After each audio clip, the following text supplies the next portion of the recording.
Hi, I'm Matthew Francis, and I'm going to show you a few tips and tricks for grilling with chicken marinades.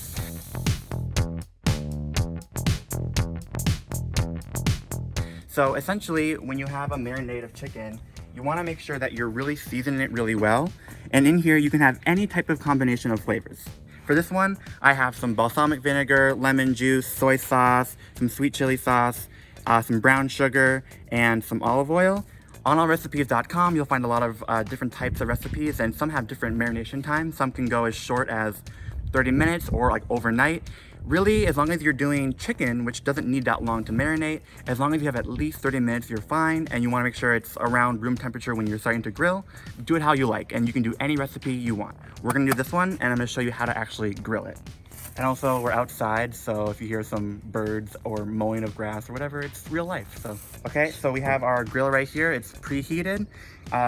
You want it to be nice and warm when you put your meat first on, so you get a nice sear. And chicken, whether it be chicken thighs or chicken breasts, will have usually a smooth side and a more rough side. And we always want to start on the smooth side of the chicken, okay? So once you put your chicken on the grill, you want to start off on like the kind of hottest zone of the grill, especially if you have thick parts of your chicken. Those you want to go over the hottest part of the grill. And then once you have the chicken on the grill itself, let's close it. So when you close your grill, it kind of becomes like an oven, and that's really going to help continue to cook the chicken. And when it's on a high heat like this, you're going to get a nice char on the bottom. You get some good grill marks.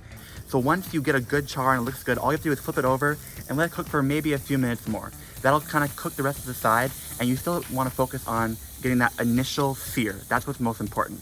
And now it'll probably be maybe like 3 to 5 more minutes. You can always temp your chicken to make sure it's at least 165. When you have your leftover marinade like this, it's really, really flavorful, so don't throw it away. So what I would do is take it and bring it back inside, boil it down so you have a nice sauce to use for your chicken later. It's so much flavor, you don't want to throw it away. Just make sure you cook it so you don't have any kind of raw chicken juices. When it comes to your marinade for your chicken, you can do whatever you want. Whatever flavors you enjoy, mix that together to make your marinade. All you really need is make sure you have some salt, some sugar, some acid, a little bit of oil. On allrecipes.com, we have tons of chicken marinades you can use. For me, I just like to use some balsamic vinegar, lemon juice, soy sauce, a little bit of sweet chili sauce, some garlic in there, and Worcestershire. All those flavors together taste really, really good. Put a little bit of olive oil, and it's perfect. So our chicken has been seared really well on the first side, and now we flipped it over for the other, and I think it's fully cooked. Let's take it off. It's looking amazing. So now the chicken is done. We're gonna bring it inside to eat. I'm gonna boil down the extra marinade to make a nice sauce. Thank you for watching. If you enjoyed this video, please subscribe to Allrecipes. We make a ton of grilling videos, a ton of chicken videos that are gonna help you out at home and during the summer. And we're gonna enjoy it with the birds.